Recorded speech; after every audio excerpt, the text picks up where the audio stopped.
Hey guys, let's solve some LeetCode today.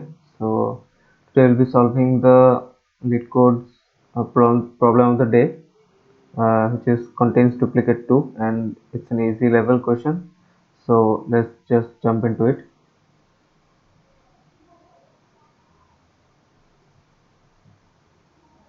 So the question states that given an integer array nums and an integer k, return true if there are two distinct indices I and j in the array such that nums of I is equals to nums of j and absolute value of I minus j is less than equal to k, which is the target value.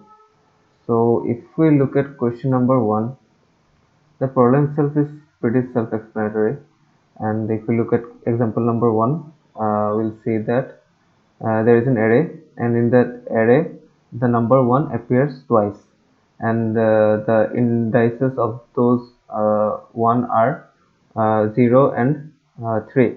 So if we subtract 3 minus 0, we'll get 3, which is less than or equals to the value of k, which is 3 here. So it satisfies the conditions, so the output is true. If we look at example number 2, there are 3 instances of 1. So if we look at the first 2 instances, so here one is at 0 position and here one is at 2 position. So 2 minus 0 is 2, which is greater than 1, the value of k. So it does not satisfies our condition. So instead of giving the output as false, we'll move on with the question, because there is one more instance of 1. So if we see these two ones, so this one is at index 2 and this one is at index 3. So if we subtract 3 minus 2, it's 1, which is equals to k. So since it satisfies the condition, we'll output true. And in example number 3, we can see that there are multiple instances of multiple numbers. So 1 is occurring twice, 2 is also occurring twice, and 3 is also occurring twice. But if we see the indices of 1 and 1 here, so it's 0, 1, 2, 3. So 3 minus 0 is 3, which is greater than 2. So it does not satisfy our condition. Then we have 2 and 2. So it is at 0, 1, 2, 3, 4. 4 minus 1 is 3, which is greater than 2. So this also does not satisfy our condition, and the position of 3's are 0, 1, 2, 3, 4, 5. So 2 and 5, 5 minus 2 is 3, which is greater than the value of k. So none of the numbers satisfies the condition given in the question. So even though there are multiple numbers with multiple occurrences, since none of them satisfies the condition given in the question, we'll output the result as false. So the first thought that comes to my mind is declaring an unordered map. And the reason I am declaring an unordered map is because uh, the search time for an element in the unordered map takes constant time, which is very efficient, because unordered map uses an hash map internally. So declaring an unordered map, and the values will be int and int. So one will store the value itself, and the key will be the index for that element. So I just declared the unordered map. Now I'll iterate over the vector nums that is given in the question. Int I equal to 0, I less than nums dot size I plus plus. So the condition that I'll apply is, I hope you guys are familiar with unordered map. So what happens is, if we do not find an element in the unordered map, it goes to the end of the unordered map. And if if the element is present in the unordered map, it does not go to the end. So that's the way we'll apply the algorithm. So if um dot find, what we are finding, the nums of I value, and if it is not present in the unordered map, it will go to the end of the unordered map, which will mean that the element is not present in the unordered map. And if the element is not present in the unordered map, we'll add the element to the unordered map. And the way we will do it is we will key value pair. So the key, sorry, I think I have explained it in the opposite way before. So the key value will be the number itself, which is nums of I, and the value will give the index value. Okay, so and the else condition will be if the element is present in the unordered map.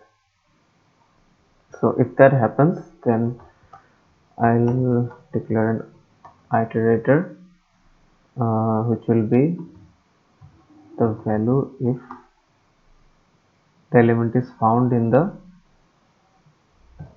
unordered map. If so, this iterator will contain the key value and the key value pair both. So if I minus iterator of second, and why second is because the second value, which is the key value, so the value contains the index.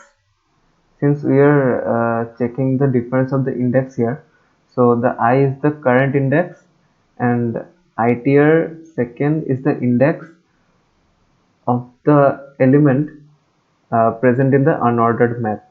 So since I will be greater every time, so we can just write I minus iter second, and the condition is less than equal to k. So k is given in the question. So if I minus iter second is less than equals to k, which means it satisfies our condition, so we'll return true. And after the loop finishes and none of them satisfies the question, we'll just return false outside the loop. So let's run and check if it's working correctly. I see this test case runs fine. Let's check with all the 3 test cases.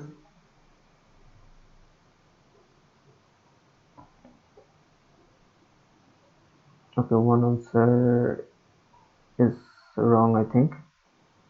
Let's check which one. So true, false, false, expected true, true, false. So the second test case is not working as expected. Let's check.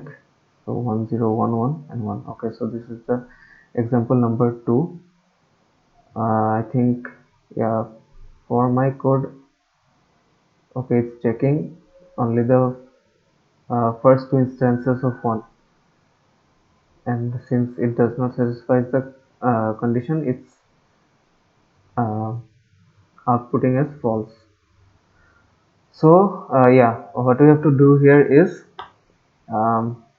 since it is an if statement, else.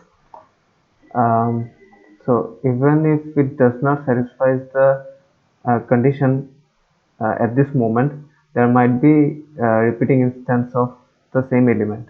So what we have to do is we need to update the second value to the current index. Let me explain what I have done here. So the first instance of 1 and 1 were 0 and 1. Let me first run to check if it's working correctly. I think it's working fine now. Okay, so what I've done here is the first 2 instances of 1 were 0 and 2. So 2 minus 0 is greater than 1, so it returned false. So but we didn't check for the third one here. So what I did here is, in the else statement, I updated this one's index to the second one's index. So first the one had the key is 1 and its value was 0. So what I have done is I have updated that value of 0 uh, to 2. So when the loop ran again and the third one came again, so what it did was it subtracted 3 minus 2, which is equals to 1, and since it satisfied our condition here, it returned true. Let's submit and see if it's passing all the test cases. And yes, it passed all the test cases, even though it's not that much fast. I think there are other algorithms which is faster than this, but the memory utilization was good. Yeah, so I hope this helped you guys, and keep coding.